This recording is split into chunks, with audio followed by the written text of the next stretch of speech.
coming up in just a moment. The following program is intended for listeners who are blind, have low vision, or another print disability that makes reading, holding a book, or turning a page difficult or impossible. The content is copyrighted by the respective publishers. For more information, please visit us on the web at nfradioreading.org. And good morning. Your Niagara Frontier Radio Reading Service now presents a reading of articles and features from the Buffalo News for a Coulda, Shoulda Monday, December 29th. Your readers today are Ted Pajacki. And I'm Ed Howard, and we're going to start with the weather, which looks like it's going to be challenging today. The forecast is for winds becoming strong today, cloudy with a couple of snow showers, a high of 41, but temperatures falling into the middle 20s. Winds will become strong tonight, a couple of snow showers, snowstorm total 1 to 3 inches, and a low temperature of 17. The normal high and low temperatures for this date are 34 and 23 degrees. Our record high was 67 in 1982, and our record low was -3 in 1960. And our precipitation so far for the month has been 2.5 inches. And for the year, we are still about 10 inches below our normal precipitation. And the air quality index for today is good.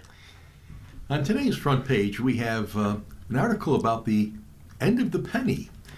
The headline is, "Penny's Demise Has Businesses Seeking Guidance for the Future."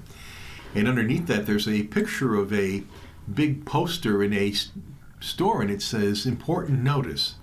The penny has been retired. Cash totals will be rounded down to the nearest 0 cents or 5 cents. Card and digital payments stay exact. Pennies are still legal to use, but no new ones are coming. So if your cost is from ending in 01 to 04, it'll be rounded back down to 0. If it's 06 to 09, it'll be rounded up to the next 5 cents. So the article goes, as pennies vanish from the American landscape, many businesses are clamoring for federal guidance on how to handle cash transactions in a penniless world. Should retailers round up or down? Should they round in favor of the customer or the business? So far, calls for the federal direction have gone unanswered. While the question revolves around only a few cents per transaction, it raises important consumer protection and legal questions for states to consider. Retailers must weigh threats of potential lawsuits, while policymakers worry about protecting the most vulnerable consumers who rely on cash for everyday purchases. President Trump in February moved to eliminate the penny from U.S. pocketbooks, citing the high cost of minting them, about 3.7 cents per penny. But even before the coin's final production run last month, U.S. retailers and banks were reporting widespread penny shortages. To provide clarity, lawmakers in New York have proposed legislation mirroring Canada's rounding standard, up or down to the nearest 5 cents. States do not have the luxury of waiting for the federal government, said Catherine Shope, the senior associate at government relations firm Multistate. Complicating the issue are the growing number of jurisdictions requiring businesses to accept cash, a move aimed at protecting vulnerable consumers who may not have access to credit cards or electronic payment systems. In November, New York became the 9th state to add such a rule, according to Multistate. At least 8 major cities also require businesses to accept cash. A bipartisan group of federal lawmakers has proposed legislation in the House and Senate to require all cash transactions to be rounded to the nearest 5 cents. But neither proposal has yet made it to the floor vote. The record-breaking federal government shutdown and heated debate on health insurance subsidies have sidelined the penny discussion, Schaub said. She thinks the federal government will likely determine a national rounding policy eventually. But in the meantime, she expects more states to weigh in. New York Democratic Assembly member John T. McDonald III said he agreed with Trump's move to phase out the costly production of the penny. But businesses are asking for some kind of guidance now, he said. In the absence of federal action, I think it's important that the states act to provide clarity for everybody, clarity for the consumer as well as the merchant and the state, McDonald said. McDonald's proposed legislation mirrors Canada's rounding policy following the 2012 elimination of its 1-cent coin. His bill calls for so-called symmetrical rounding after tax cash purchases to the nearest 5-cent mark. Purchases ending in 1, 2, 6, or 7 cents would be rounded down, and purchases ending in 3, 4, 8, or 9 cents would be rounded up. McDonald sits on the National Conference of State Legislatures State and Local Taxation Task Force that has been examining the penny issue. That task force has recommended symmetrical rounding as the fairest method for merchants and consumers. McDonald noted that the NCSL group reached a bipartisan consensus on the issue, and he said he's found no opposition from New York businesses or consumer groups on his bill. In this day and age, where we seem to have a lot of fractious conversations on other issues, it would be nice to find something that we actually could all agree upon, he said. And to have it start with the good old little penny would be a good spot. New York Democratic State Senator James Sanders Jr. said the cash acceptance law he sponsored earlier this year ensures people without access to smartphones or banking are not excluded from commerce. The law also says customers paying with cash cannot be charged more than other buyers. Otherwise, you absolutely have a two-tiered system, he said. Sanders said he would prefer for retailers to round down to the nearest nickel on cash transactions in order to protect consumers. For the large corporations, this could be a difference of hundreds of thousands of dollars if they are steadily rounding up, he said. While each rounding transaction represents a loss or a gain of only a few cents, Sanders said, multiply that by tens of thousands of people and you effectively raise the price of your product without any type of sanction. Sanders says he plans to introduce legislation on the matter soon, but added he remains open to McDonald's current proposal of symmetrical rounding. More than anything, he said, businesses desire some kind of guidance. Well, staying on the front page of today's Buffalo News, our next headline is Trump gives big tech what it wants. Before President Trump returned to the White House in January, the titans of the tech industry went all out to win him over with inauguration donations and pilgrimages to Mar-a-Lago in Palm Beach, Florida. Yet, upon taking office, Trump vowed to continue a fight to break up Meta, impose tariffs that would raise costs of Apple's supply chains, and restricted the exports of artificial intelligence chips from NVIDIA and other chip makers. It seemed that the tech industry's efforts to woo the president would not pay off. Now, however, the biggest tech companies have gotten almost everything they wanted from Trump. Since the summer, he has eliminated many limits on AI chip exports, fast-tracked the building of data centers that power AI development, and pushed legislation that gave government approval to a type of cryptocurrency. This month, Trump signed an executive order to kill AI restrictions set by states and green-lighted sales of a more powerful NVIDIA chip to America's top rival, China. The Conservative Party stands for free market and not picking winners and losers, said Isabel Sunderland, who works on technology issues at Policy at Issue 1. a nonpartisan political advocacy group. Yet, what we've seen so far in the Trump administration is an administration that has picked the tech industry to win in ways that is contrary to his own base. Trump has effectively cemented his relationship with the wealthiest and most powerful U.S. industry into a mutually beneficial alliance. How long this entente might last is unclear. Yet the evolution could have implications for fast-growing technologies like AI and has already raised new issues that are likely to play into next year's midterms. Trump has used support from the tech companies to bolster his goal of U.S. leadership in AI and crypto while securing victories for his America First economic agenda. This year, Amazon, Apple, Google, Meta, NVIDIA, OpenAI, and Oracle announced a combined $1.4 trillion in spending on domestic data centers and manufacturing projects, according to a tally by the New York Times. For Silicon Valley, the alliance with Trump has meant a bonanza.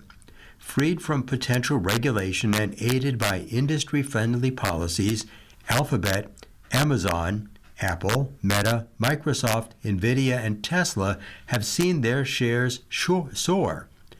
Bitcoin, the most popular cryptocurrency, hit record highs, and tech companies can continue developing AI largely unfettered.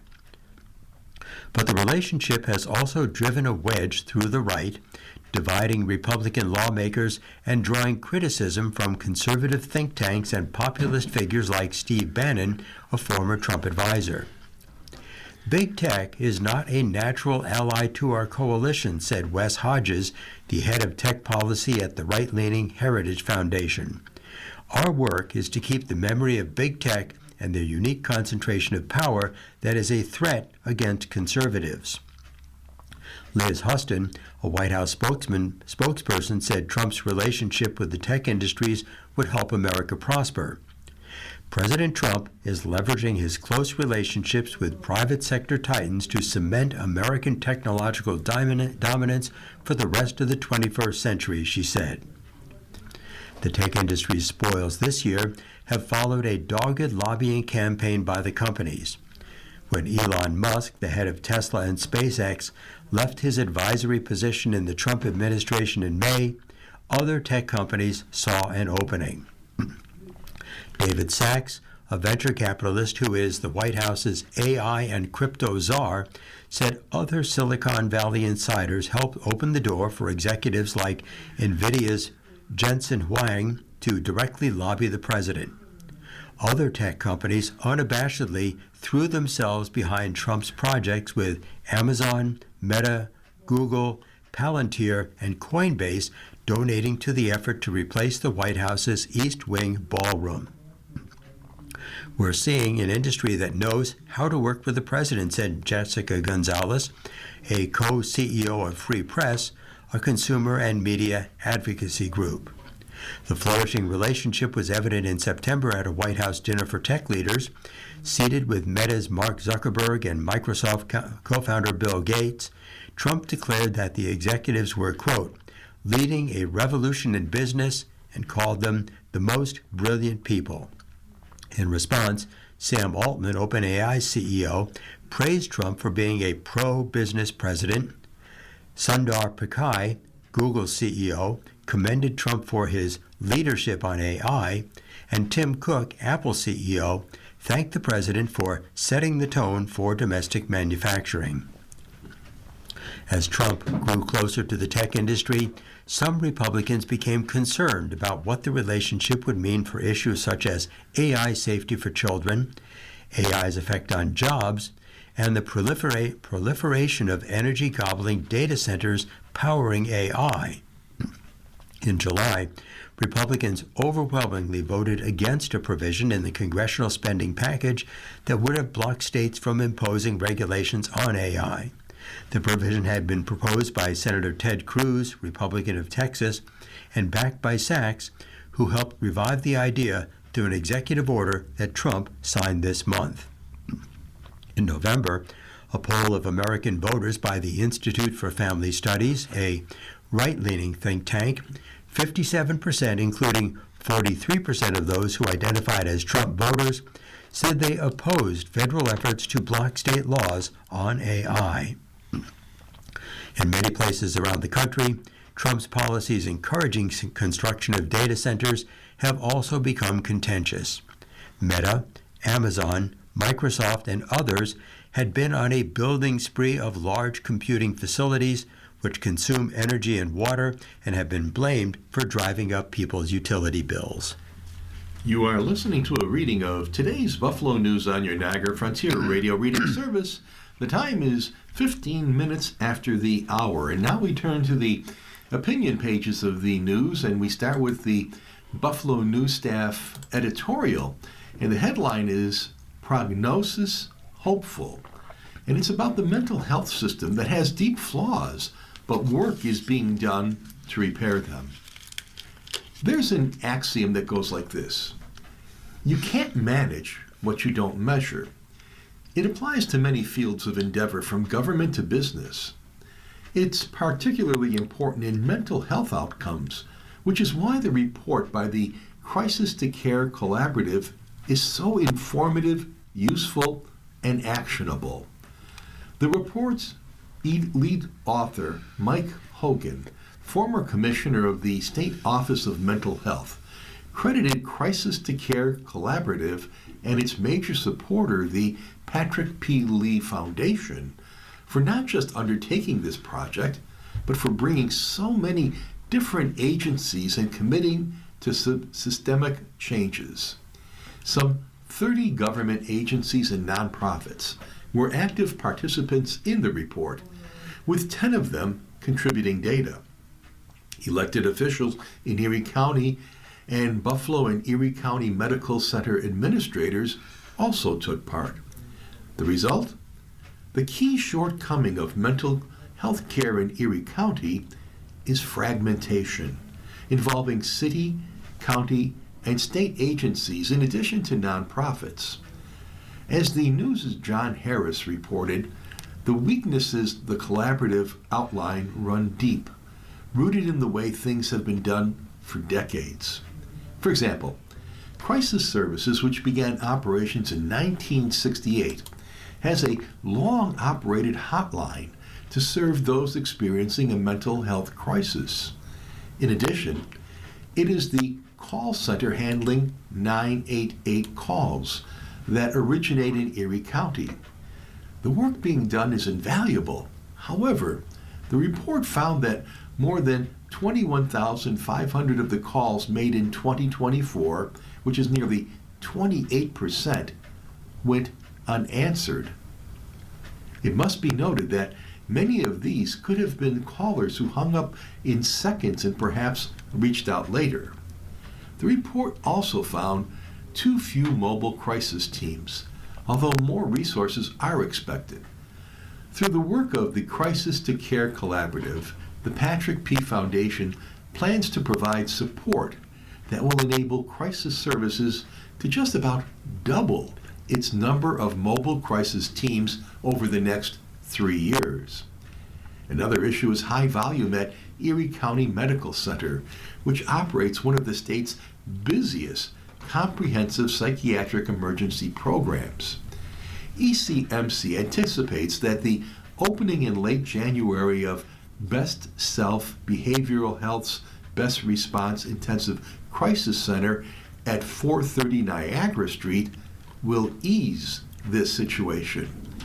As Harris wrote in a separate story, Best Response has been 3 years in the making, but it's well worth the time invested, especially in terms of collaboration with other agencies. The center will operate 24/7 and serve as a place where children and adults experiencing a mental health or substance abuse crisis can stay up for up to 23 hours and 59 minutes and receive counseling, medication support, and connections to follow-up care. It's worth noting that the center is one of 13 intensive crisis stabilization centers being developed across New York. It's part of a larger state plan to overhaul the crisis response system. Moreover, Best Response will be the intensive crisis center for 5 counties in western New York and is expected to serve around 4,000 patients a year. Careful attention to detail and sensitivity to both the client base of children and adults, separate entrances and separate interior space, but with a staff that is cross-trained, should fill a gap in mental health services while reducing costly emergency department admissions. ECMC's Comprehensive Psychiatric Emergency Program, which is also a 24/7 operation, has been operating, safe to say, at overcapacity. Andy Davis, ECMC President and Chief Operating Officer, who toured Best Response in late October, was quoted welcoming other services in the community that can take the pressure off CPEP. And of course, ensure that people are getting the care they need in the environment in which they need it. The report by the Crisis to Care Collaborative offers a much-needed comprehensive evaluation of the mental health services available with a view into what is working and what is not. Best Response is a much-anticipated project that, when open, should go far toward repairing and strengthening the system. We'll stay on the editorial page now for the Another Voice column, and today the topic is Safety Net, and the headline is Social Security Failing Bereaved Children. The author is David Weaver, who is a former executive at the Social Security Administration and Congressional Budget Office, and it notes that his views do not necessarily reflect the views of any organization. He writes, "The Commissioner of Social Security, the New York native Frank Bisignano, has a problem on his hands, and it has nothing to do with Social Security's retirement program. Rather, his agency is failing children." Late in the Great Depression, Congress added family benefits to Social Security, notably benefits for children who lost a parent to death. This time-honored benefit is largely in a free fall because failures of the Social Security Administration. There are currently about 12,000 children in the Buffalo-Niagara region who have lost a parent to death. For New York State as a whole, the figure stands at 125,000 bereaved children. The greatest numbers of bereaved children in the region are in Erie and Niagara counties. Smaller counties, however, tend to have the highest rates of bereavement. Cattaraugus County has the highest rate of childhood bereavement in the entire state of New York. Social Security benefit amounts for surviving children are substantial. On average, per child, Social Security pays about $1,100 a month, or $13,200 annually. Unfortunately, about 45% of bereaved children miss out on these payments due to a lack of awareness and difficulty navigating the federal bureaucracy. The lack of awareness has been exacerbated by a communication failure at the Social Security Administration. In the past, the agency mailed a personalized statement to every household each year that included detailed information on potential child benefits. Those mailings are required by law, but the agency unilaterally discontinued them. In addition to a lack of awareness, accessing child benefits is hampered by the federal bureaucracy. The Inspector General for the agency recently released a shocking report on error rates for those benefits. It concluded millions of dollars in benefits are not paid to children because of technical mistakes made by the Social Security Administration. Bisignano has publicly talked about how his father was an orphan and faced many challenges in life. As commissioner, he should take immediate steps to improve outreach and fix the agency's error-prone program for bereaved children. We turn now to our editorial cartoon for today, and today's cartoon comes from Mike Lukovich, and it's entitled Renaming Continues.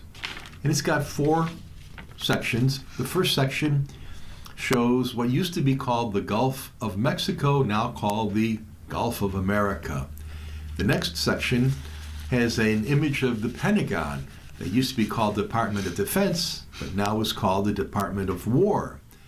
In the third one, there's an image of the Arts Center that used to be called the Kennedy Center for the Arts, now named the Trump Kennedy Center.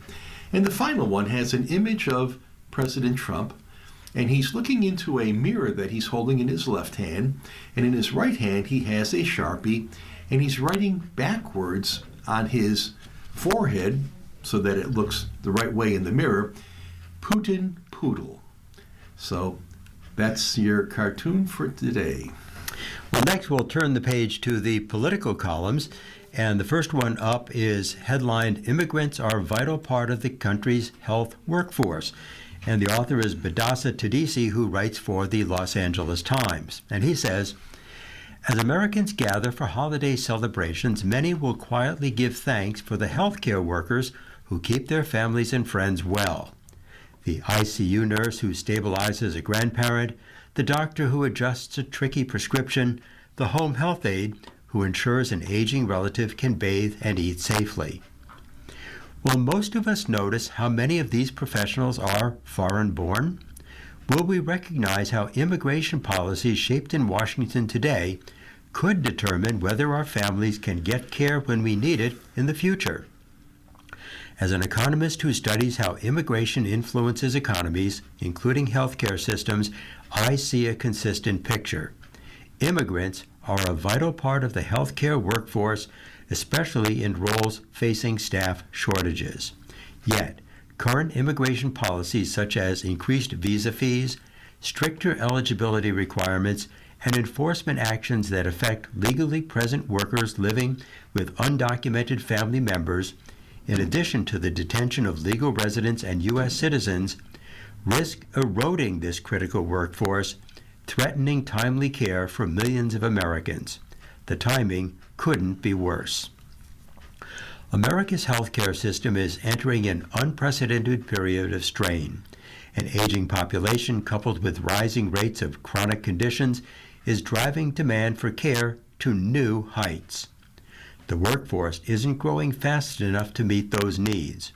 The U.S. faces a projected shortfall of up to 86,000 physicians by 2036. Hospitals, clinics, and elder care services are expected to add about 2.1 million jobs between 2022 and 2032. Many of those will be frontline caregiving roles, home health, personal care, and nursing assistants. For decades, immigrant healthcare workers have filled the gaps where U.S.-born workers are limited. They serve as doctors in rural clinics, nurses in understaffed hospitals, and aides in nursing homes and home care settings. Nationally, immigrants make up about 18% of the healthcare workforce, and they're even more concentrated in critical roles. Roughly 1 in 4 physicians, 1 in 5 registered nurses, and 1 in 3 home health aides are foreign-born. State-level data reveal just how deeply immigrants are embedded in the healthcare system. Consider California, where immigrants account for 1 in 3 physicians, 36% of registered nurses, and 42% of health aides. People born outside the U.S. can constitute 33.2% of the Golden State's healthcare workforce, a higher percentage than in any other state. Even in states with smaller immigrant populations, their role is outsized. In Minnesota, immigrants account for nearly 1 in 3 nursing assistants in nursing homes and home care agencies, despite making up just 12% of the overall workforce. In Iowa, where immigrants are just 6.3% of the population, they rely on them for a disproportionate share of rural physicians. These patterns transcend geography and partisan divides. From urban hospitals to rural clinics, immigrants help keep units staffed and beds open. When policies shrink that workforce through higher visa fees, tighter eligibility, or more detentions and removals, the effects show up quickly. Schedules thin out, services are scaled back, and capacity can drop.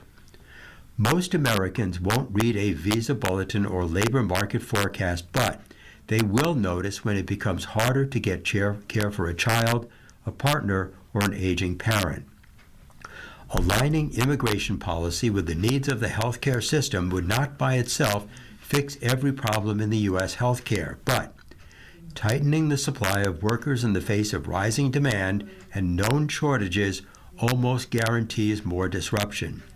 If policymakers connect immigration policy to workforce realities and adjust it accordingly, they can help ensure that when Americans reach out for care, someone is there to answer. You are listening to a reading of today's Buffalo News on your Niagara Frontier radio reading service. The time is 30 minutes after the hour. And our next opinion piece comes to us from Abby McCloskey of the Bloomberg Opinion Group. And the headline is, Making the Case for Childlike Wonder in a Grown-Up World. I got my son an Elf on the Shelf this year. Do I regret it? Absolutely. But it reminded me of something this holiday season, something too easy to forget in our modern age. For an otherwise bright child, my son is convinced that the elf is real in the sense that he moves himself around the house at night and ends up in all sorts of compromising positions by morning. The elf can even help with various tasks during the wee morning hours. My son believes that the elf is, in a word, enchanted. I never knew this about my child before getting the elf. I wonder how many other things he believes to be enchanted too. It's what so many of us crave this darkest time of the year.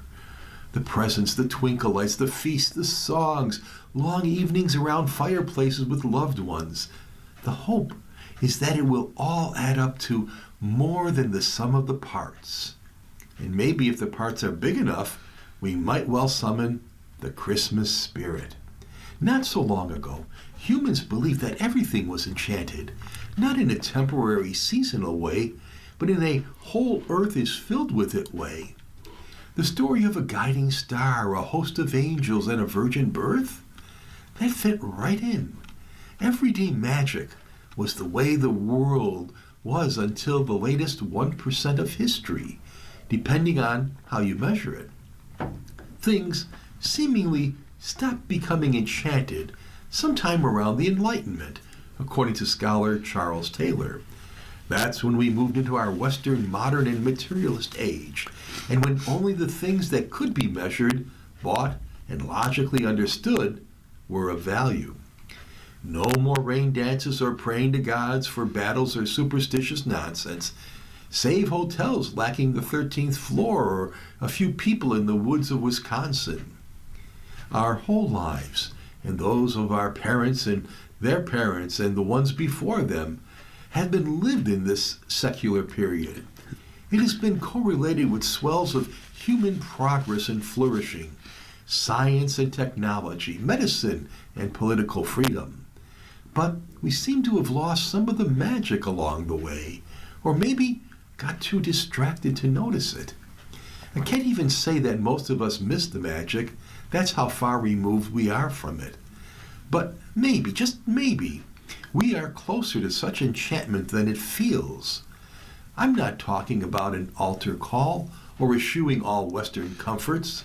I'm simply talking about an openness to seeing the supernatural.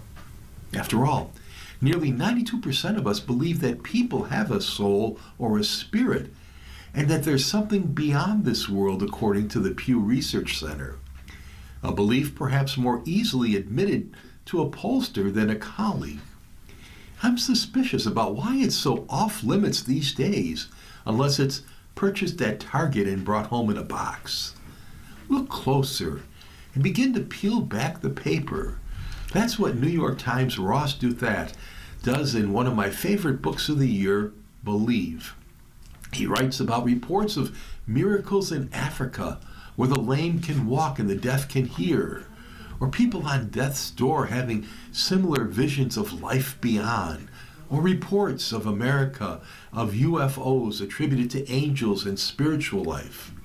many of us don't know what to do when we hear stories like these.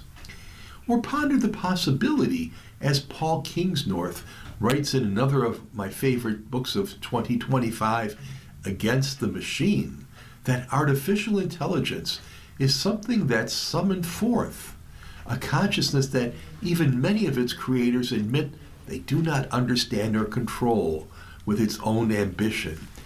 AI's creators give it a 10% chance of wiping out humanity. Or read the many works of late philosopher Alasdair MacTair, who passed this year, and suggests that we are living in a time in which virtue has become fragments of a conceptual scheme, parts which now lack those contexts from which their significance arrived. Like a snow globe broken into pieces, humanity loses something when things become flat and rational only. Are we too grown up to believe that there could be a realm of things we might not understand? For that to spark a chill of fear or some humility? Or maybe, if we can get past that terror of the cosmos being far more than we could possibly imagine, let alone control, might there actually be more room for hope? Sometimes, childlike wonder points to something adults don't allow ourselves to see. Turning now to some Washington news, our next headline is More Student Loan Borrowers Are Able to Shed Their Debts. Student loans have long been perceived as impossible to cast off in bankruptcy. Few borrowers dare to even try. To do so, borrowers must file a separate lawsuit enduring a costly, stressful process that came with no guarantees. In some parts of the country, they had to prove that their financial lives were hopeless before a judge would be willing to wipe out their student debts. But a recent analysis shows that the vast majority of student debtors who seek discharges in bankruptcy are getting them, in large part because of a simpler legal process that was introduced 3 years ago. Borrowers have an 87% success rate in dismissing almost all of their bank loans in bankruptcy, according to the study done by Jason Iuliano, a professor at the University of Utah's S.J. Quinney College of Law. That's up from 61% in 2017 and more than double the rate nearly 2 decades ago. That's strikingly high when you think about the narrative being that it's impossible to discharge, said Iuliano, whose analysis was published this month in the American Bankruptcy Law Journal and who's been studying the issue for 15 years. Though success rates had slowly improved over previous years, the latest increase can be largely attributed to Biden-era changes adopted by the Justice and Education Departments, which provided clearer guidelines on what types of loans would result in loan dismissal. It also enabled borrowers to present their cases on a simplified 15-page attestation form. Student loans aren't discharged in bankruptcy as easily as other consumer loans, like credit cards or medical debts. Debtors need to file a separate lawsuit known as an adversary proceeding, which many lawyers haven't been inclined to take on. The 3-year-old process has been tried to streamline all that, and the recent analysis indicates, at least for roughly 650 completed cases filed from October 2020 through mid-November 2023, that it has been working. Our next article deals with cosmic wonders set to fill the calendar in 2026. Kicking off the year's cosmic wonders is the moon, drawing the first astronauts to visit in more than 50 years, as well as a caravan of robotic lunar landers, including Jeff Bezos' new supersized blue moon. A supermoon looms on Saturday, and an astronomical blue moon is on the books for May. The sun will also generate buzz with a ring of fire eclipse at the bottom of the world in February and a total eclipse of the world in August. Expect more auroras in unexpected places, though perhaps not as frequently as in the past couple of years. So here's a rundown of what the universe has in store for us in 2026. Next stop, the moon. NASA's upcoming moonshot commander, Reed Wiseman, said there's a good chance that he and his crew will be the first to lay eyeballs on large swaths of the lunar far side that were missed by the Apollo astronauts a half-century ago. Their observations could be a boom for geologists, he noted, and other experts picking future landing sites. Launching early in the year, the 3 Americans and 1 Canadian will zip past the moon, do a U-turn behind it, then hustle straight back to Earth to close out their 10-day mission. No stopping for a moonwalk. The boot prints will be left by the next crew in NASA's Artemis lunar exploration program. In eclipses, the cosmos pulls out all the stops with a total eclipse on August 12th that will begin in the Arctic and cross over Greenland, Iceland, and Spain. Totality will last just 138 seconds as the moon moves directly between Earth and the sun to block out the latter. By contrast, the total solar eclipse in 2027 will offer a whopping 6.5 minutes of totality and pass over many more countries. There will be parading planets. 6 of the solar system's 8 planets will prance across the sky in a must-see lineup around February 28th. A nearly full moon is even getting into the act, appearing alongside Jupiter. The Mercury, Venus, Jupiter, and Saturn will be visible with the naked eye shortly after sunset, weather permitting, though Mercury and Venus will be low on the horizon. There will be supermoons. 3 supermoons will lighten up the skies in 2026, a stunning result when the full moon inches closer to the Earth than it usually does in its orbit. And there will be more northern and southern lights. The sun is expected to churn out more eruptions in 2026 that could lead to a geomagnetic storms here on Earth, giving rise to stunning auroras. Solar action should start to ease, however, with the 11-year solar cycle finally on the downside. Well, our next story is headlined, An Epidemic of Loneliness.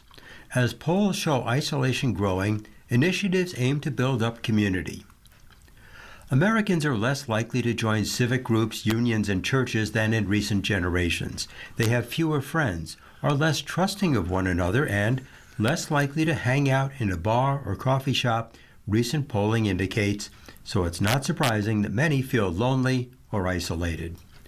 In 2023, then Surgeon General Vivek Murthy reported on an epidemic of loneliness and isolation similar to his predecessor's advisories on smoking and obesity. Isolation is being socially disconnected, while loneliness is the distress of lacking human connection. One can be alone but not lonely, or lonely in a crowd.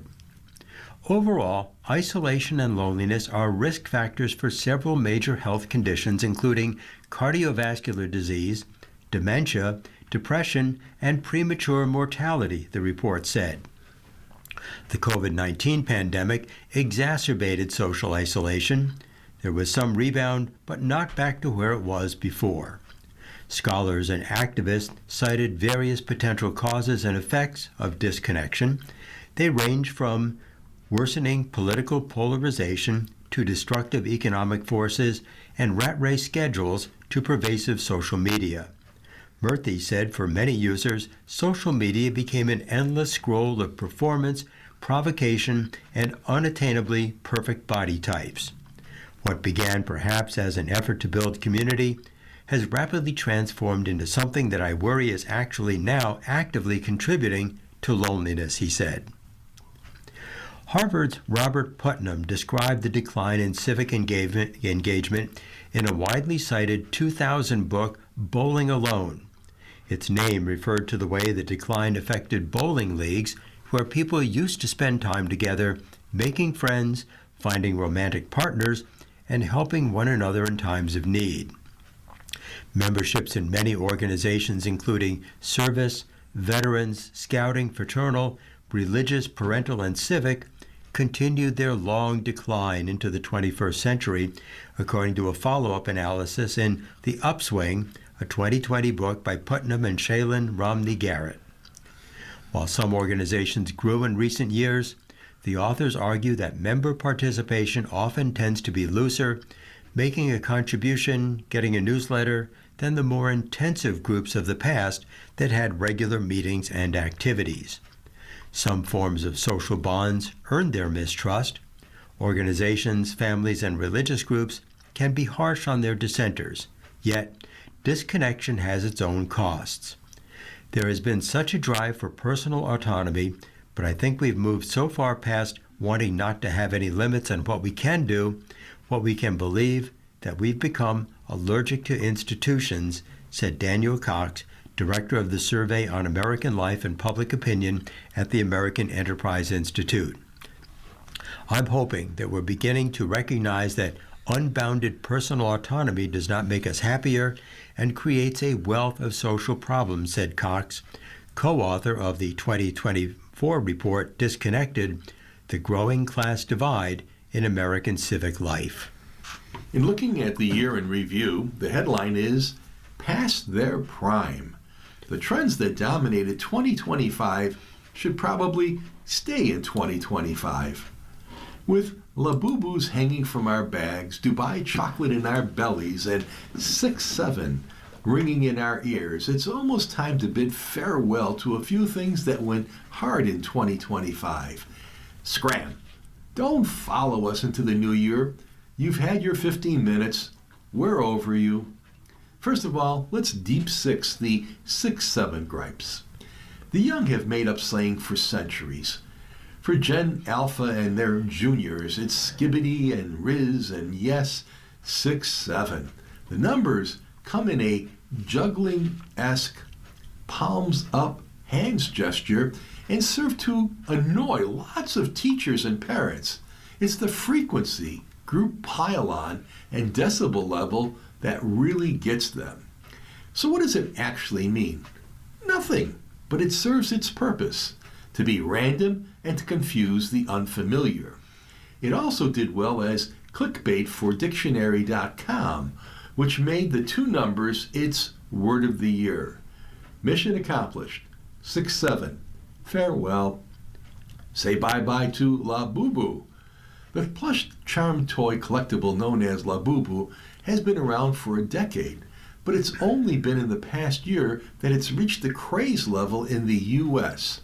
Thank you, Kassing Lung. Back in 2015, the Hong Kong-born artist and illustrator raised in the Netherlands, created the character and the universe of monsters for picture books inspired by the tales of Nordic mythology and enjoyed as a child. Peak saturation has been achieved. The new year may be just the right time to say Labu-bye. Protein everywhere. Protein is a fundamental building block. We need protein. But does the average healthy adult need this much added protein? Big Food has produced onslaught of protein processed foods, from Starbucks foam to drinks for Pop-Tarts, popcorn, cookies, and muffins. That said, let's leave behind mass commodification and added protein in processed foods that just might not be so healthy to begin with. Logic. And finally, Dubai chocolate. Oh boy. Dubai chocolate is to 2025 what sourdough starter was to COVID-19. Pandemic lockdowns. Relentless. What is pistachio cream, tahini, and crunchy katafi pastry in the original filling has spun wildly into other flavor profiles. Stuff yourself silly with Dubai chocolate if you must for now. But let's modulate the craziness in 2026. And the next big thing rolls around next year. Well, as part of our newspaper reading, we now present the day's death listings. If you need further information on any of these names, call us at 716-821-5555. And we have one local death listing, and that is Donald Henry Cody, who was born in Buffalo on February 17, 1943, the son of the late Marita and John Cody. Don dedicated over 50 years as an optician with the Council Eye Care in Williamsville and proudly served in the New York National Guard. And we have 2 deaths of international import here, the first being Annette Dion, 91, who was the last of the famed quintuplets. Annette Dion, who shared in her siblings' fame as one of the first quintuplets known to survive infancy, but who distinguished herself as the sturdiest, most musical, and generally the first in line when the girls captured in Depression-era newsreels were paraded here and there in identical bonnets and dresses, died Wednesday in Quebec in a suburb of Montreal. She was 91 and the last surviving sister. And Brigitte Bardot, who passed away at age 91, who shunned stardom for animal rights, the pouty, tousle-haired French actress who redefined mid-20th century movie sex symbolism in films beginning with "And God Created Woman," then gave up acting at 39 to devote her life to the welfare of animals, has died. She was 91 years old. Foundation Brigitte Bardot, the foundation she established in Paris, announced her death in a statement on Sunday without saying when she died or giving any other details. If you need information on any of these names, please call us at 716-821-55. That's 716-821-55. No, I feel very old right now. Like I've jumped from adolescence to old age. Now we look at our horoscope, the royal stars for today. If today is your birthday, Monday, December 29th, you inspire admiration and respect. You're a perceptive leader with a strong sense of responsibility. Exciting changes will take place this year with increased personal freedom. The stars will show what kind of day you have: 5 dynamic, 4 positive, 3 average, 2 so-so. Aries, 3 stars. This is a positive day if you steer clear of discussions about subjects like politics, religion, and racial issues, because these will rankle and promote disagreements. Tonight, check your possessions. Taurus, 4 stars. It's a lovely day with the moon in your sign dancing with Mars, lucky Jupiter and Saturn. This makes you feel sociable, energetic, and very grounded in your approach to work. Tonight, you win. Gemini, 3 stars. Although dealings with bosses and parents might be a bit touchy today, this is actually a great day for financial discussions and taking care of banking details or anything to do with inheritance and shared property. Tonight, privacy. Cancer, 4 stars. Today's a great day to talk to friends, members of the general public, and schmooze with partners and spouses. Tonight, be friendly. Leo, 3 stars. Be patient with your kids today. Likewise, romantic partners must be patient with each other as well, because a fleeting depression or pessimism might be a downer for you. Tonight, you're admired. Virgo, 4 stars. 2 different messages today. Family discussions, especially with someone older or perhaps a parent, might discourage you. In a classic pattern of escape, socializing, romance, and fun getaways will be enjoyable. Tonight, explore. Libra, 3 stars. Don't give in to feelings of negativity that are floating around in the air today. They're discouraging. Basically, they have no validity. Tonight, check your finances. Scorpio, 4 stars. The financial costs about kids' vacations or school outings might depress you today. Sometimes information like this makes you feel bummed out. Tonight, listen and cooperate.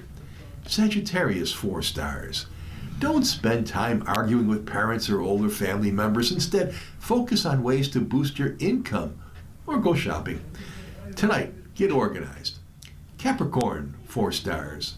Don't listen to the worries niggling in the back of your mind. They're anti-productive and temporary. Instead, accept invitations to socialize, and tonight, socialize.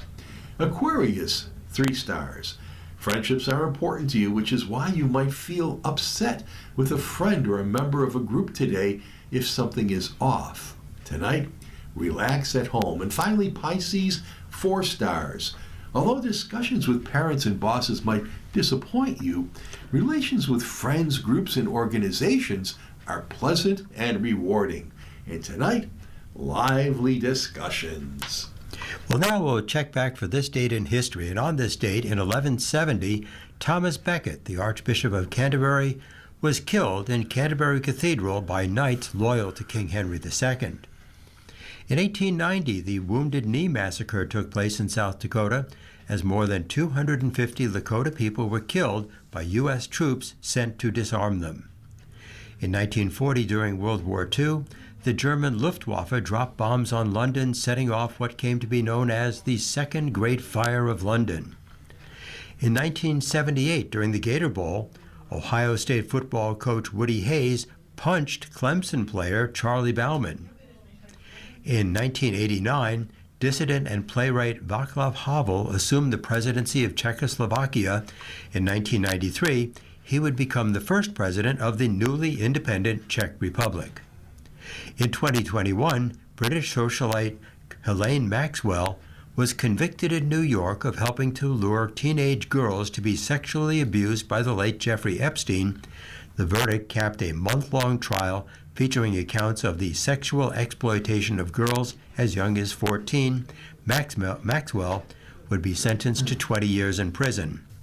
And finally, in 2024, Jimmy Carter, a peanut farmer who became governor of Georgia and was elected president in the years after the Watergate scandal, serving one tumultuous term starting in 1977, died at the age of 100. And we have a public service announcement. The Skyway is closed due to the weather. The Buffalo Skyway was closed because of the high winds and blowing snow. The city of Buffalo closed the Skyway at 6 o'clock this morning until further notice, with the forecast for severe weather expected to bring wind gusts as high as 70 miles per hour, along with the possibility of a few inches of snow. Whiteout conditions are expected and will make travel treacherous, according to the Weather Service. Conditions could impact travel throughout the week, but the strongest winds will be Monday and Monday night, according to the weather update. You're listening to a reading of articles from the Buffalo News for Monday, December 29th on your Niagara Frontier Radio Reading Service. We'll return for more readings after this short break. Your readers today are Ted Pajacki. And I'm Ed Howard.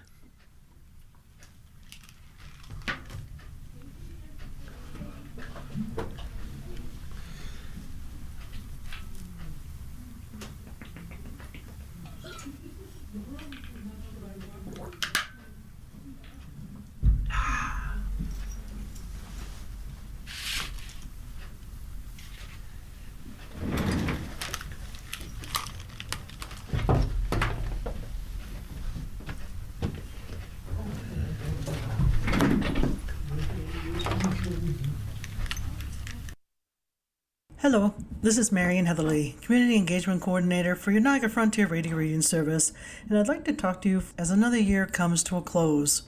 We've been reflecting on what we've accomplished in 2025 and what needs to be done in the new year, and you, our listeners, are at the heart of everything. The most important message we want to share this holiday season is thank you to all of our listeners who have supported radio reading in 2025 by listening, by making a donation, by attending an event, by spreading the word about us, by connecting a new listener with us. You're incredibly important to us as we review our accomplishments of the past year and plan for the future, so we can keep our programming free for everyone who needs it and reach more people who would benefit. On behalf of the entire team at Niagara Frontier Radio Reading Service, may the joys of the holiday season be with you all.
We'll continue now with our reading of articles from today's Buffalo News, and your readers today are Ed Howard. and Ted Pajacki. We turn now to city and regional news, and our first article is Mussels Blasted in New Technique to Save Lake Trout. Some fish in Lake Erie recently got a complete home makeover thanks to a high-tech power washer and the State Department of Environmental Conservation. About 10 miles south of Dunkirk is Brockton Shoal, a glacial deposit area with hundreds of underwater rock piles just offshore. Among those rocks, lake trout spawn and lay eggs, where they are protected from predators. But since the introduction in the 1990s of zebra and quagga mussels, those rocky areas have become overrun with the invasive species. Lake trout no longer had the shelter of the rock formations to safely spawn, and the fish populations have since dipped. That is, until DEC researchers got their hands on a high-powered underwater blaster. Using the high-velocity water jet nozzle, the researchers in November used lake water to blast the mussels from the rocks situated 50 to 60 feet underwater.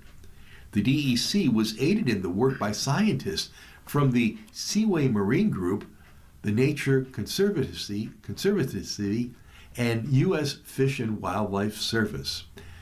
The work appeared to have been a success, and the jet blasting method could be used elsewhere in the state to improve habitat for struggling fish. The initial observations and data are promising, and it's been exciting to contribute to a partnership focused on improving fish habitat in Lake Erie, said the nature conservative scientist Philippia Cohen. Other efforts since the 1980s have mostly focused on stocking and controlling other invasive species, like the sea lamprey. It wasn't until 2021 that the DEC found that wild lake trout fry in Lake Erie, the first evidence in 60 years of wild lake trout in the lake. The innovative project in Lake Erie supports DEC's goal to help enhance native fish populations through habitat reclamation, DEC Commissioner Amanda Lefton said in a statement. The success of the experimental project has huge implications for native fish restoration, habitat rehabilitation, and invasive mussel control throughout the Great Lakes Basin and across New York State. Staying with city and regional news now, our next headline is Witness who tried a Hail Mary at Buffalo murder trial admits lying on the stand. A Buffalo man is expected to face time behind bars after admitting he lied on the witness stand during a murder trial earlier this year. Lamar E. Jones, age 43, pled guilty last Monday to felony perjury count for claiming he provided a, quote, scripted, unquote, statement to Erie County DA's attorney office in the case of a man accused of a 2023 fatal shooting at a one-year-old's birthday party. State Supreme Court Justice Deborah Givens has said she would sentence to Jones to some period of incarceration, but has not committed to a specific term, said Caitlin Monroe, spokeswoman for the district attorney's office. Jones faces a maximum sentence of 2.5 to 7 years in prison for his guilty plea to the first-degree perjury charge. Sentencing is scheduled for February 25th. The judge told attorneys she would cap Jones' sentence at 1 to 3 years and will consider a term in county jail rather than state prison, said Michael D'Amico, Jones' defense attorney. He knows what he did was wrong and accepted responsibility for it, D'Amico said in a text message. Jones was charged for the testimony he gave in April during the trial of Ja'Kai Lofton. On the stand, he claimed that representatives of the DA's office asked him to implicate Lofton. Jones testified he was living in the same house as Lofton at the time of the August 2023 homicide, and he had other children with Lofton's mother. Prosecutors at the time called what Jones did a, quote, Hail Mary to try to help Lofton's case. Lofton was 17 at the time of the August 12, 2023 Shirley Avenue shooting that killed Kuban Embry, age 21. On April 7th, a jury convicted Lofton of second-degree murder and second-degree criminal possession of a weapon. Authorities determined that Lofton fired 20 of the 23 shots at the scene. Lofton was sentenced to 25 years to life in prison. The other shooter in the case was Anthony Borden, Lofton's one-time co-defendant, who pled guilty to first-degree manslaughter and agreed to cooperate in the case against Lofton. Borden, who was also 17 at the time of the shooting, told investigators he had a beef with Embry, who he saw in the neighborhood and with whom he had had problems in the past. Also in local and regional news, Buffalo Schools honoring retiring administrator and 4 departing board members. The hiring of a new district superintendent and 3 associate superintendents of school leadership in the fall was only the start of the turnover in the Buffalo Schools leadership. At a Buffalo School Board meeting last week, the district recognized a retiring veteran administrator and 4 departing school board members, presenting them with small buffalo statues during the brief presentation. Will Corestes, the District Chief of Administration, Public Affairs, and Planning, is retiring in early January after 27 years in the district. He held assistant principal, and multiple City Hall-based administrative roles in the district, and also served 2 brief stints as interim superintendent. I have so many memories of our wonderful district, and I'm going to cherish them forever, Corestes said.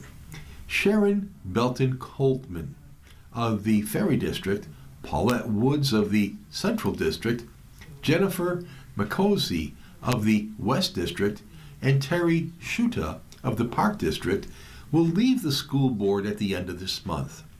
They have a combined 35 years of board service, with Belton Coltman's 14 leading the way. The leadership transitions come during a period of unrest in Buffalo Public Schools. Budget worries prompted a district effort to close 2 schools, but that process has been paused until 4 new board members are seated in January. Meanwhile, new superintendent Pascal Mumbenga will soon lay out his plan for the district. Corestes' departure follows a lengthy list of summer retirements, including Superintendent Tanya M. Williams-Knight after 34 years in the district, Chief Operating Officer David Hill after 30 years, and Mel Alston, the Executive Director of Plant Services, after 35 years.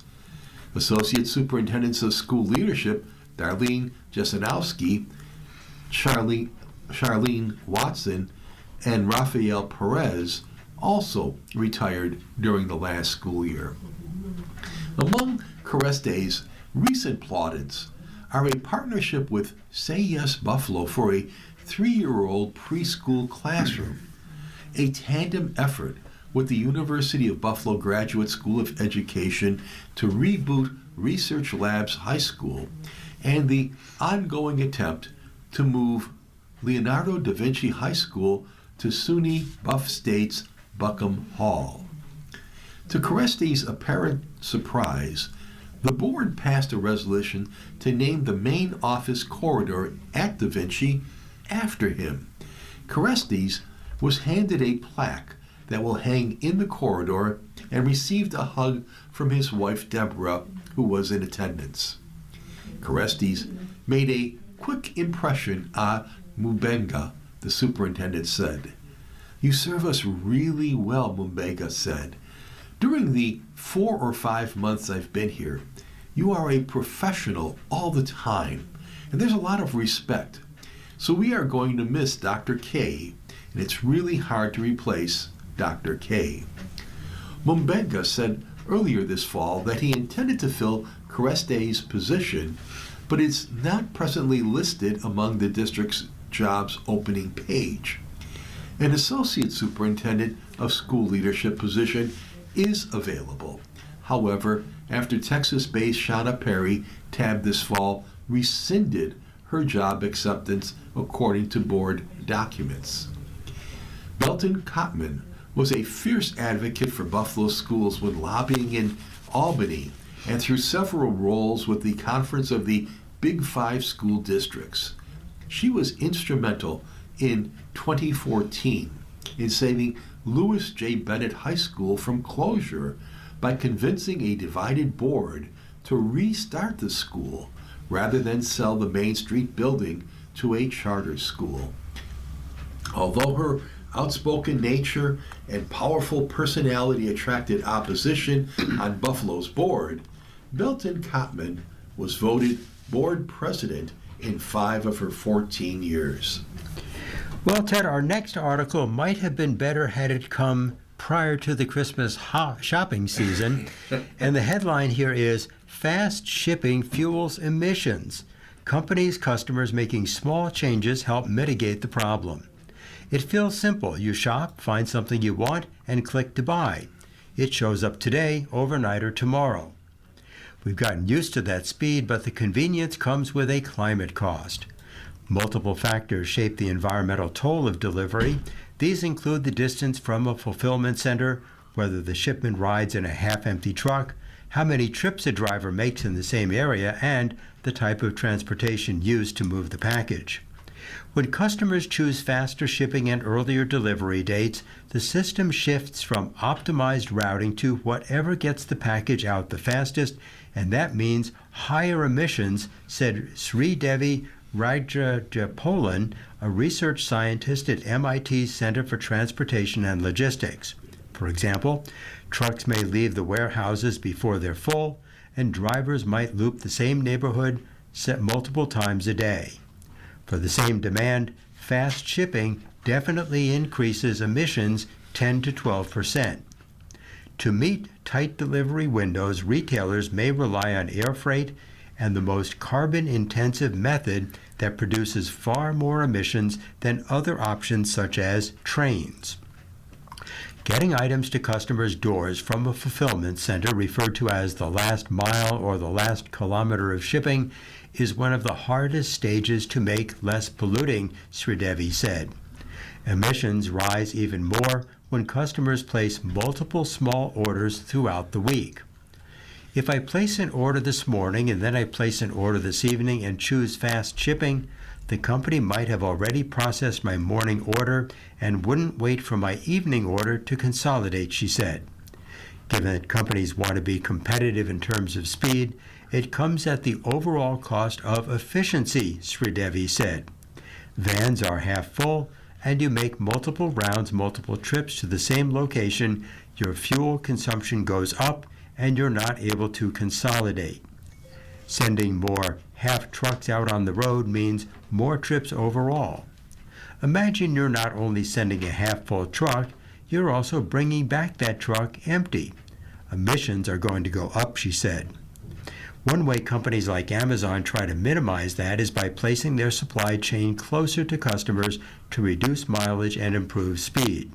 The goal is to make the journey fast and effective, but reduce emissions at the same time. By really leveraging our supply chain efficiencies that we have at scale, we're able to both offer better speed and sustainability outcomes at the same time, said Chris Atkins, Director of Worldwide Operations Sustainability at Amazon. While fast shipping isn't likely to go away, experts say its climate effects can be meaningfully reduced through small behavior shifts, both from shoppers and companies. Bundling orders, skipping the overnight option, and choosing a single weekly delivery can all make a difference. Consumers can lower emissions if they're willing to wait even a tiny bit, and they'll save money at the same time, said Christopher Fairs, Assistant Professor of Logistics and Supply Chain Management at Georgia Southern University. Delaying delivery by 1 to 2 days can result in a 36% reduction in carbon emissions, and 3 to 4 days pushes that reduction to 56%, so opting for standard or delayed shipping instead of next day or 2-day shipping helps. Atkins says changes to Amazon's network cut emissions linked to fast delivery. The company expanded the use of electric delivery vans and shifted more packages to rail and delivering by foot or bicycle in dense cities. You are listening to a reading of today's Buffalo News on your Niagara Frontier radio reading service. The time is 15 minutes after the hour.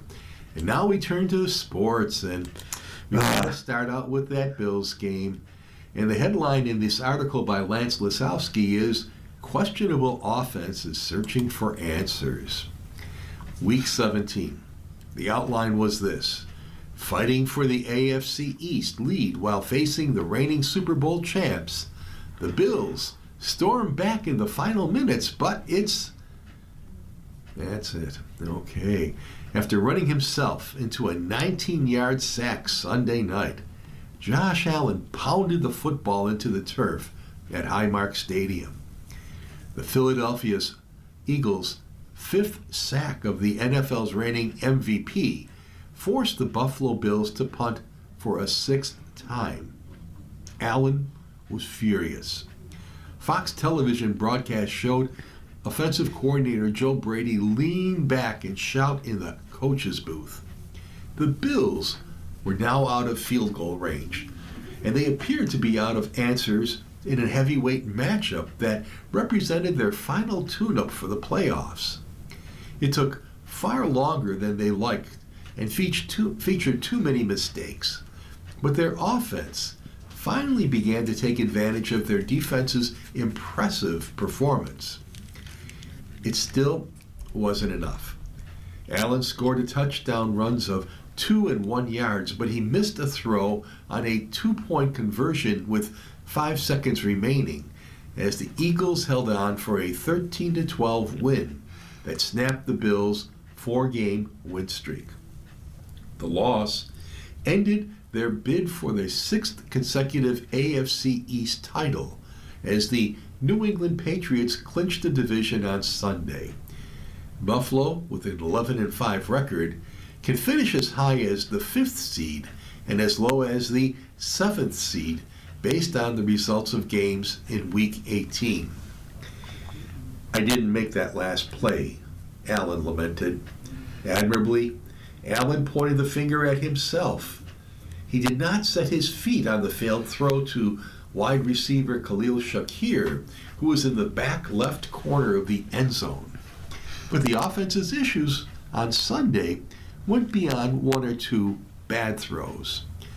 The group answered some questions Sunday, none bigger than Brandon Cook's 4-catch, 101-yard performance that showed who will be this field's downfield threat.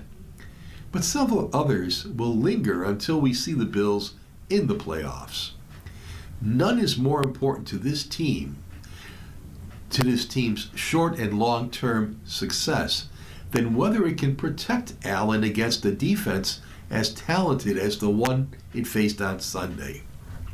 He got sacked 5 times for a loss of 51 yards, bringing his season-long total to a career-worst 40 tackles in 16 games. Another set of post-game x-rays on his injured right foot were negative. The 19-yard loss was Allen's fault because he failed to outrun multiple Eagle defenders. But he's not solely to blame for taking 26 more sacks than he did in 17 games last year. 3 of the Bills' first-half possessions were ruined by a sack, including stops on 3rd and 8 and 2nd and 9. The Bills were finally moving the ball on their second drive of the second half, but then Moro Ojomo sacked Allen for an 8-yard loss, and they eventually punted. You're going to see it again and again in the playoffs, Bills coach Sean McDermott cautioned. That's usually how teams are built up front in the playoffs, and they have long success in the playoffs. So that's a part of us making sure we're shoring up that piece of what we do up. And it's never one position group only. 5-man protections are a foundational piece of Brady's offensive scheme because he'd rather have more pass catchers running routes. Entering Week 17, only 3 teams had chip-blocked an opposing pass rusher less frequently than the Bills, according to Next Gen Stats.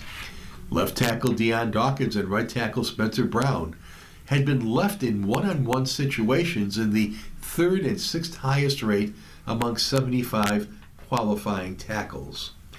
It's a lot to ask of an offensive line when the opponent is as talented as Philadelphia.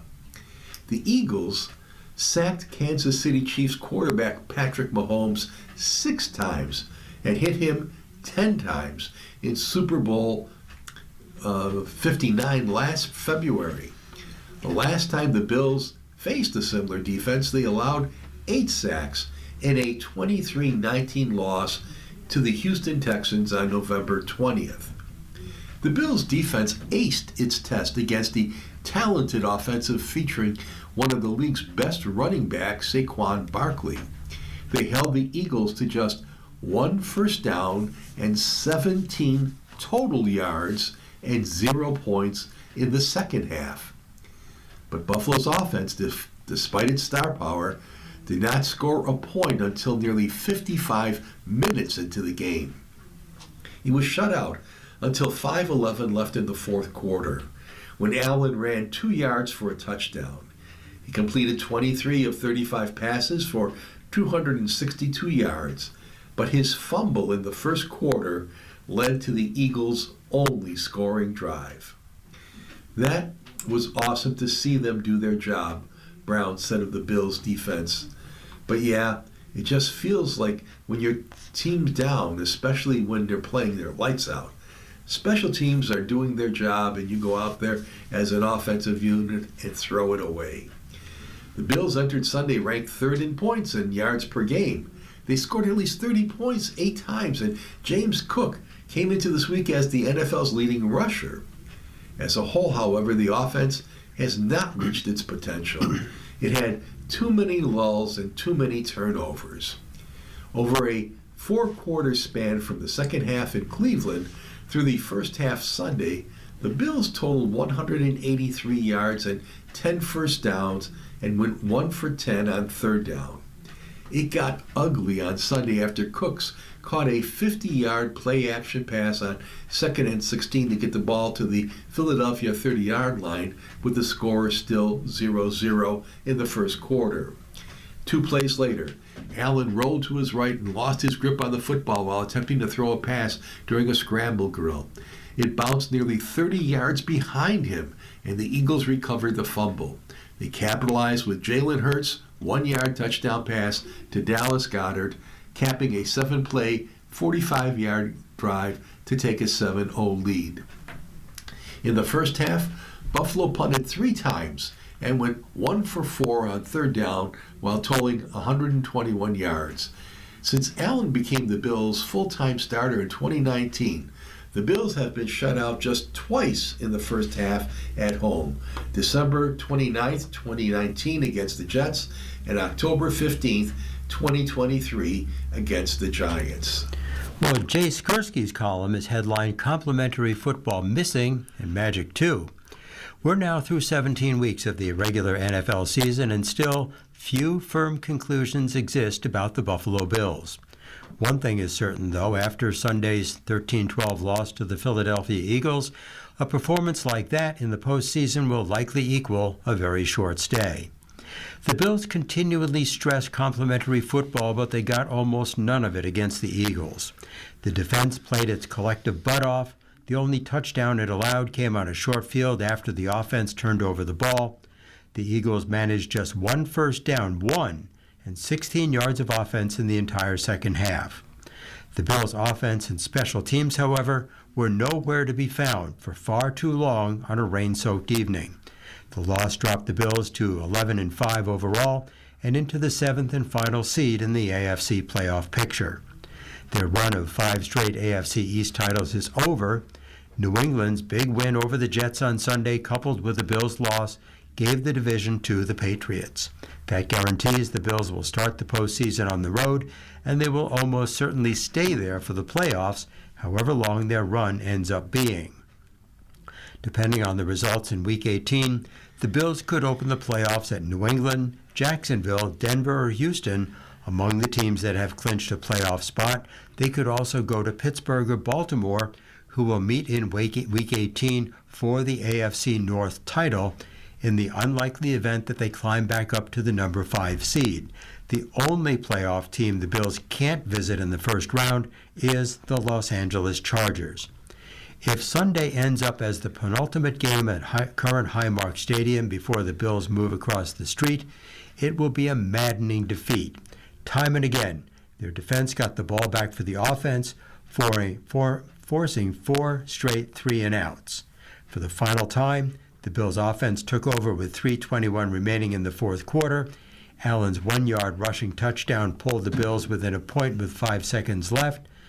The offense stayed on the field to go for the go-ahead two-point conversion, but Allen's throw for Khalil Shakir was too far in front of the receiver, and it landed incomplete.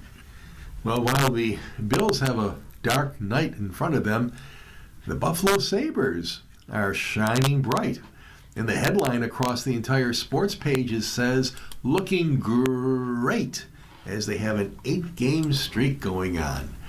And this article is by Rachel Lindsay, and it says, "With 3-point night, Samuelsson is the surprise star for the streaking Sabres." Matthias Samuelsson didn't set out for a 3-point night.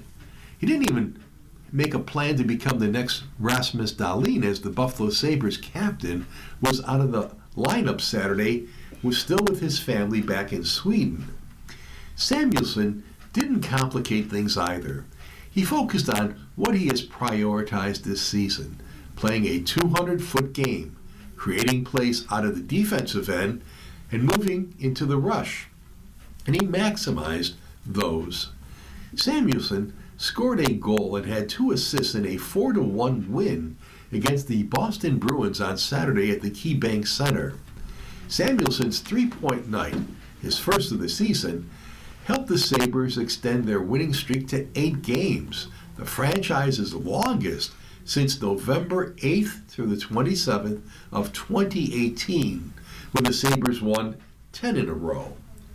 I'm totally surprised by that, center Peyton Krebs said of Samuelsson's scoring aptitude with a pronounced grin. He's put some hard work in. He's a workhorse. He plays hard in the D zone, and when you do that, you're going to get offensive touches because you're not in the D zone. He's been playing really good hockey at both ends of the ice. He's been one of our best players every single night. First, Samuelsson assisted on the Sabres' opening 2 goals. Ryan McLeod tied the score at 1-1 at 1:39 of the second period off an odd man rush. Then, Krebs gave the Sabres a 2-1 lead when he redirected Tage Thompson's shot from the top of the right circle past Bruins goalie Jonas Korpisalo, who made 30 saves. And that took place just a couple of minutes later at 3:12. Samuelsson then made it 3-1 at 7:54 on a shot from the top of the left circle that went through traffic above Korpisalo's right shoulder and stick and into the top left corner of the net. Samuelsson finished with a team-best +3, blocked 2 shots, and led the Sabres with 6 hits. I don't really think I went into the game thinking I've got to fill the gap that Rass obviously fills, but I just tried to step up any way I could, Samuelsson said. Play a lot of minutes in his absence and try to help the team win. If that was to block 10 shots and play good defense, I would have done it, but luckily enough to chip in offensively. And the Sabres try to continue that streak tonight as they play the Blues at 8 p.m., and that game can be seen on MSG television, or you can listen on the radio on 5:50 a.m. You're listening to a reading of today's Buffalo News on your Niagara Frontier Radio reading service, and the time is 29 minutes past the hour. And next we have Mike Harrington's column, also about the Sabres, and he writes, "It's a vibe, it's real, and it's spectacular. Right now, the Buffalo Sabres are a wagon." Remember how much fun it was during that 10-game winning streak in 2018? In retrospect, part of that giddiness in the fan base was because you all correctly felt it was fleeting. 7 of those wins were in overtime or a shootout. You kind of had that gnawing feeling that it wasn't sustainable, even without the barking of the analytic nerds all around you. This is different. The Sabres are hounding pucks all over the ice. They're dominating along the wall. The forecheck is so aggressive that opposing defenses are constantly looking over their shoulder at where the next hit is coming from. There are timely goals and key saves. There's no panic in the Sabres game when things get tight. The Sabres are up to an NHL high 8 wins in a row after Saturday's 4-1 throttling of the Boston Bruins. They've gone from dead last in the East to a tie with Florida, New Jersey, and the New York Rangers for the second wild card spot. It's pretty obvious you're ready for it all. The Sabres are 12-5-2 at home and sporting a .684 points percentage that's number 1 in the Eastern Conference. With get-in ticket prices in triple digits for the top of the 300 level and more than $200 for the 100 level, the place was packed Saturday and the building was wired. After the morning skate, defenseman Matthias Samuelsson was telling me how he remembered the atmosphere in the building for Rick Jeanneret's final nights in 2022 or for Ryan Miller night in 2023. He figured it might be like that, and he was right. Every time the building's full, it's always rockin' and so much fun, Samuelsson said. Such a good building when the crowd's involved. I'm sure people are still on their holiday bender as well. Now it's time to look for some advice from Eric as we look to Asking Eric column. And the headline is New Friend Group Starts Bringing Up Old Insecurities. Dear Eric, after 38 years of military and Department of Defense service, I retired and moved to my current home 8 years ago in a town I've never lived in before. I became friends with a woman 2 years ago, and she introduced me to her larger circle of friends, about 19 women. Since then, I've become close with her and her best friend, and the three of us often do things together. When the larger group gets together, they let everyone know about the event through a text chain, which they have declined to include me in. I do get invited to quarterly birthday parties. There's a separate text chain for that, but generally, I'm unaware of most of their activities. My two friends often ask me to go with them when they notice I wasn't invited. I feel like the larger group of women look at me as a friend of the two other women. They're always friendly when I see them, and when I invite the larger group to an event hosted by my church or civic organization, many of them will come. But when my two friends ask me to tag along, I feel I'm party crashing, going to something I wasn't invited to. They act like it's no big deal, and that the more they include me, the more likely it is that the larger group will eventually include me. This feels so awkward to me. Am I overreacting? And it's signed Feeling Like a Middle School Girl. And Eric replies, Dear Feeling, you're not. Trying to navigate the borders of an established group of friends can be really frustrating and confusing at any age. Part of the issue is, although the invitations from your two friends are seemingly genuine and made without reservation, the group as a whole has its own personality. And what we want, at least in my experience, for the whole group to welcome you with open arms so that the internal middle schooler has all her fears assuaged. One way to combat this is to cultivate friendships with other members of the group. Are there others with whom you've made connections, even small ones, while at larger group events? If so, consider reaching out to one or two for tea or lunch or something. You don't have to be covert about your intentions. People like to hear, "I'd love to get to know you better," or "Can we be better friends?" Within a large group of friends, there are many sub-relationships. Some people are going to connect more with others. Some members of the group might feel the same awkwardness you do. If you were already part of a larger group, you'd already have some of those sub-relationships going. But there's no time limit. You can start cultivating them now. Next letter. Dear Eric, I love to send holiday cards. On my list, so many brides opted to not take their husband's last name. It was no problem to address Mr. John Smith and Mrs. Jane Doe. Now, kids have come along. Am I able to use Smith family even if the wife mom does not use that surname? And it's signed Card Question. And Eric replies, Dear Card, how about Mr. John Smith and Mr. Jane Doe and family? While some recipients may not mind being lumped together under one name, if you don't mind using the ink, it might be better to err on the side of caution. Another option, if the kids have hyphenated last names, you can always address the cards to the Smith-Doe family. Lastly, you could possibly try the Smith and Doe family, that covers all your bases. Next letter. Dear Eric, when I saw the summary from the letter writer whose wife spends all her time online instead of helping with their yard work and housework, that was the doing it all myself letter, I was afraid my husband had written it. I don't spend all my time online, but a stressful job and bouts of anxiety and depression often lead me to weekends buried in books, TV, and puzzle games on my devices. I saw part of myself in his wife, the part that wants to do the yard work and keep the house nice, but is overwhelmed by it. I can spend an hour organizing a cabinet or closet only to find that the other members of the household just mess it up. She may be suffering from depression. If he can suggest that she talk to her doctor, it might be helpful. And it's signed, Been There, Done That. And Eric replies, Dear Been There, this is a very helpful follow-up.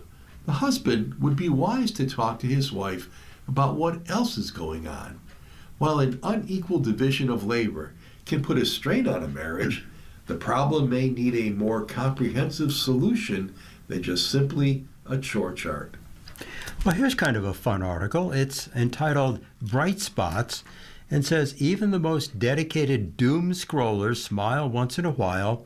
Here's a look back at some of the Associated Press stories that captured attention around the world and provided moments of brightness throughout 2025.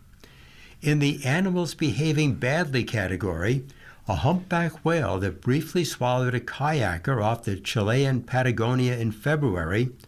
I thought I was dead, Adrian Simanka said. I thought it had eaten me, that it had swallowed me. Simanka's father captured the moment on video while encouraging his son to remain calm, and they both returned to the shore uninjured. Elephants at the San Diego Zoo showed off their survival skills in April when a 5.2 magnitude earthquake struck Southern California. Video from their enclosure showed 3 older female elephants scrambling to encircle and shield the 2 7-year-old elephants named Zuli and Micaiah. It's so great to see them all doing the thing we should all be doing that any parent does, which is protect their children, said Mindy Albright, curator of mammals at the San Diego Zoo Safari Park. Next is headlined Celebrating Girls, Goddesses, and the Wise. For some parents in Nepal, child rearing involves competing to have their daughters selected and sequestered as living goddesses. In October, 2-year-old Aryatara Shakya was celebrated as the new Kumari, or Virgin Goddess, a position she will hold until she reaches puberty. She was just my daughter yesterday, but today she is a goddess, her father Ananta Shakya said. Another father's involvement in his daughter's milestone came in August when 2,000 people turned out for the 15-year-old Isela Anjani Santiago Morales Quinciera in Ataxa de Terrazas, Mexico. After a few guests showed up to mark her symbolic passage from childhood to womanhood, Isela's father posted about leftover food on Facebook. An outpouring of support ensued, leading to a redo in August with a dozen music groups performing on 2 stages, wearing a sparkly tiara and the glittering pink ball gown. The soft-spoken Isela asked attendees to donate toys for vulnerable children instead of bringing gifts. Meanwhile, some women elsewhere were turned away from glamorous looks and ditched makeup in 2025, perhaps inspired by actress Pamela Anderson's barefaced appearance at fashion shows and film premieres. "I'm not trying to be the prettiest girl in the room," Anderson told Vogue during Paris Fashion Week. "I feel like it's just freedom. It's a relief." While experts in September offered tips for going makeup-free, the world's oldest woman offered more universal advice in the spring. Ethel Caterham, aged 116, became the world's oldest living person this year. She described her method for longevity from her nursing home in Surrey, southwest of London, quote, "Never arguing with anyone, I listen, and I do what I like." And finally, we have the category of art and intrigue. The brazen heist at the world's most visited museum in November wasn't just a whodunit, it was a who wore it. Hours after thieves snatched the French crown jewels from the Louvre, an AP photographer snapped a picture of a sharply dressed young man striding past police. Who was this mysterious fedora man? A 15-year-old boy who favors elegant clothing inspired by history and fictional detectives. "I didn't want to say immediately it was me," Pedro Elias Garzón del Val said a week later. "With this photo, it's a mystery, and you have to make it last." September marked the resolving of another art-related mystery when scientists confirmed the source of the blue color in one of Jackson Pollock's iconic paintings. While the origins of the reds and the yellows spattered across the abstract expressionists' number 1A 1948 were well known, it took chemistry to confirm the rich turquoise as manganese blue. And finally, in New Zealand, a cat called Leonardo da Vinci had more in common with the Louvre thieves than the artist who inspired his nickname. The felonious feline with expensive taste in clothing spent a year stealing laundry from clotheslines before his embarrassed owner posted photos of his hauls on Facebook. Those who showed up to claim their belongings in July included a woman who recognized her pink and purple underwear. "He only wants the stuff he shouldn't have," said Leonardo's owner, Helen North. Now we have some news briefs from around the nation and the world. Top diplomats from Thailand and Cambodia kicked off 2 days of talks on Sunday in China as Beijing seeks to strengthen its role in mediating the two countries' border dispute, a day after they signed a new ceasefire. China has sought to position itself as a mediator in this crisis. 2 helicopters crashed midair Sunday in New Jersey, killing 1 person and critically injuring another, authorities say.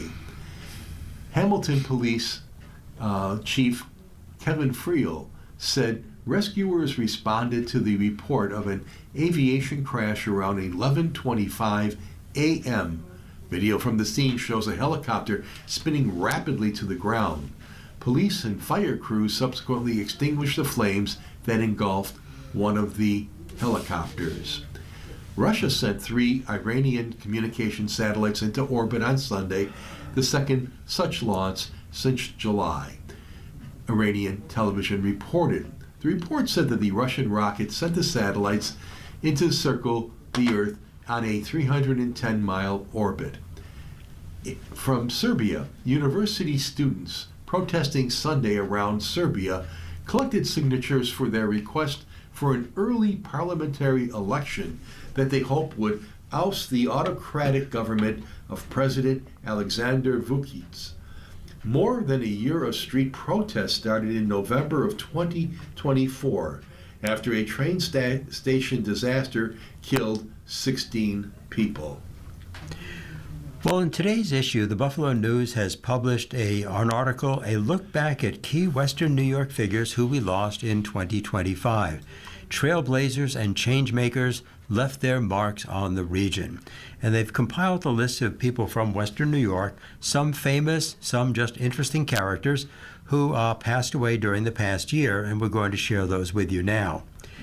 In 2025, Western New York bid farewell to trailblazers, changemakers who became legendary threads in the fabric of the community. Amy Betros was a restaurateur who owned and operated Amy's Place in University Heights when a pilgrimage to the Shrine of Our Lady of Fatima in Portugal led her to co-found St. Luke's Mission of Mercy, a faith-based nonprofit organization that for decades served people in need on Buffalo's East Side. She died unexpectedly on April 30th in her residence at the Mission. She was 71 years old. Saul Elkin left an immense legacy in the Buffalo theater community and beyond for over nearly 6 decades. Elkin founded Shakespeare in Delaware Park, which this year celebrated its 50th season.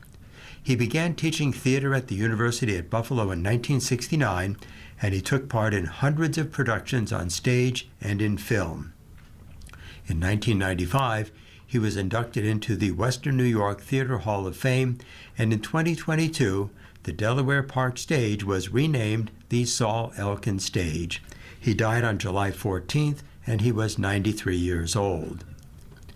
After 20 years with the Buffalo Police Department, Rocco Dina retired to oversee RJD Security, which became the largest security agency in Western New York, with offices in Rochester, New York City, and Palm Beach County, Florida. In 1994, his longtime friend, newly elected Mayor Anthony Masiello, brought him back as a deputy police commissioner, and he succeeded R. Gil Kurlikowski as the city's police commissioner in 1998. He died on October 4th of cancer. He was 75 years old. Mark Finucane was a 3-time NCAA All-American who clocked the 6th quickest marathon time in the nation in 1984 and won the YMCA Turkey Trot in Buffalo for 4 years straight from 1980 to 1983. The first runner inducted into the Greater Buffalo Sports Hall of Fame and one of the greatest long-distance runners in local history, died on August 31st in his home in Johnson City, Tennessee, after a battle with cancer. He was 68. Ernestine R. Green was the first woman to serve as Niagara Frontier Transportation Authority Commissioner. Nominated for the NFTA board by Governor Hugh Carey in 1979, she was instrumental in placing public art at Metro rail stations and cast the deciding vote on expansion of the Buffalo Niagara International Airport in 1989, clearing the way for construction of the new terminal. She died on May 2nd in her Buffalo home after a struggle with lung cancer. She was 87. John LaFalce, a Democrat from the town of Tonawanda, served in the State Senate and State Assembly before representing a Buffalo area House congressional district from 1975 to 2003. He helped fellow Western New York Democrat Kathy Hochul win a race for Congress that made her a major political figure who would eventually become governor of New York. And his attention to the residents of the Love Canal neighborhood of Niagara Falls, who noticed a toxic smell in their basements in 1977, led him to leap into action and led the passage of the Superfund legislation that cleans up the nation's toxic waste dumps to this day. He died April 11th in Niagara Hospice. He was 85. And as he was growing up on Buffalo's Polish East Side, it was clear that Ann T. Michael was destined for greatness. At 18, the honor student and standout athlete already had been Buffalo District Women's Physical Instructor for the Polish Falcons of America for 3 years. She went on to become the youngest person to serve as a Buffalo City Court judge and the first woman outside New York City to be elected to the state Supreme Court. In 1977, she and M. Dolores Denman were named appellate judges by Governor Hugh Carey, the first women to be elevated to that level. She died on April 10th in her Cheektowaga home. After a brief illness, she was 95. As an actor, Vincent O'Neill invigorated theater in Buffalo in countless ways, delighting audience and critics alike with dozens of stunning performances in many of the area's playhouses. He was synonymous with theater in Buffalo, but much more so with the Irish Classical Theater, which he co-founded. As its artistic director for 30 years, he presented challenging, well-staged works by playwrights from his native Ireland and beyond. Inducted in 2022 into the Buffalo Theater District's Plaza of Stars, he died June 17th in Roswell Park Comprehensive Cancer Center. He was 75. Jimmy Schroeder, a charter member of the Professional Bowlers Association in 1959, gave countless lessons and exhibitions, served bowlers' needs for 3 decades in his sports shop in the town of Tonawanda, and started not 1 but 2 leagues for seniors. He was inducted into the USBC Hall of Fame in 1990 in the Veterans category and competed in the USBC Open Championship for 68 consecutive years. He died September 17th after several months of declining health. He was 96. Inducted into the Buffalo Broadcasting Hall of Fame in 2008, Art Wander was best known as the outspoken host of sports call-in shows where he dubbed himself the Tiny Todd of the Kilowatt. He stood 5 feet 6 inches and Artie Baby Boo Boo. His notoriety spread in 1989 after Buffalo Bills general manager Bill Polian singled him out in a rant at a quarterback club meeting about people who should get out of town. He died August 13th under hospice care. He was 97. In nearly 20 years as executive director of the Lieutenant Colonel Matt Urban Human Services Center in the Broadway Filmer neighborhood, Marley's Wesolowski led its growth from 22 to 88 employees and saw its budget increase from $1 million to more than $8 million. She also led the transformation of the former School 57 on Sears Street into a Hope House apartment for low-income residents. She also helped establish Hope Gardens, which provides apartments for 20 chronically homeless women. A one-time president of the Buffalo School Board, she died September 24th in Buffalo General Medical Center following back surgery. She was 68. And there is now a long list of other notables who died in 2025. And I'll just read enough as time allows here. We have Chuck Anderson, 75, a prominent auctioneer and an abiding love of music. Clinton Bailey, who was 88, a Buffalo native who was a leading expert on Bedouin culture. Barbara Baker, 82, perennial leader in residential real estate sales. Joseph Barnashuk, 65, in ironwork, who created the Dingus Day Parade attraction. Carl Bauer, 90, the director of engineering at Cooper Turbo Compressor. Leah Belito, 28, investigative specialist, Brazilian Jiu-Jitsu coach. Jean Bender Mast, 95, a pastor's wife who started Leading Christian Bookstore. Doug Blakely, 68, a local radio host and an inner-city pastor. Edward Bernard Blum, 91, developed winning strategies in business and sailboat racing. Sister Frances Boudreau, 94, directed religious education programs. Lawrence F. Browse, 73, world-renowned experimental filmmaker. Dr. David H. Brown, 69, UB Dental School professor for Roswell. Dorothy J. Brown, 84, Vice President of Child and Family Services. Bob Bucati, 87, prize-winning Buffalo Courier Express photographer.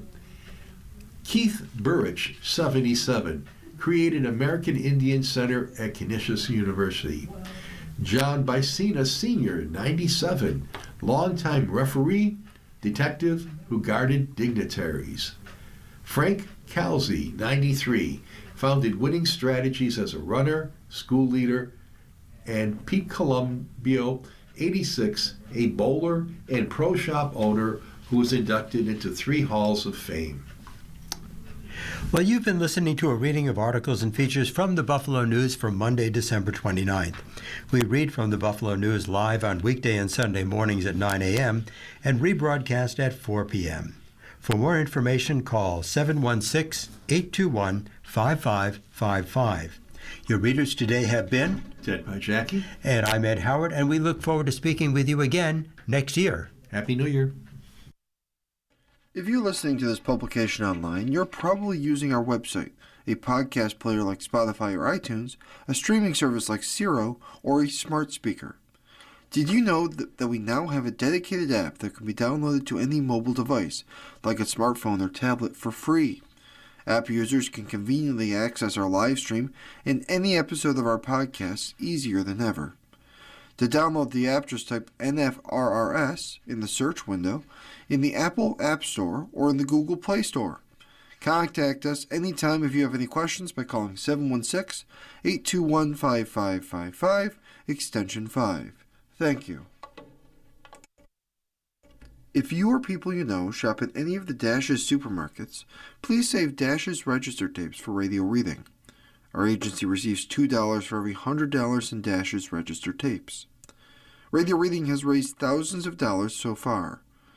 Anyone can drop off their Dash's tapes to the Niagara Frontier Radio Reading Service at 1199 Harlem Road, Cheektowaga, between William and Clinton Streets. Or Dash's tapes can be mailed to the Niagara Frontier Radio Reading Service at 1199 Harlem Road, Cheektowaga, New York, 14227. Any questions on Dash's tapes for radio reading? Call us at 716-821-5555, and thanks for caring.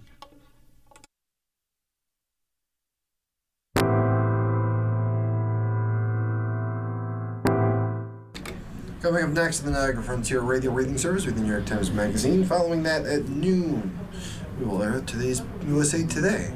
Stay with us for these readings and more.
following program is intended for listeners who are blind, have low vision,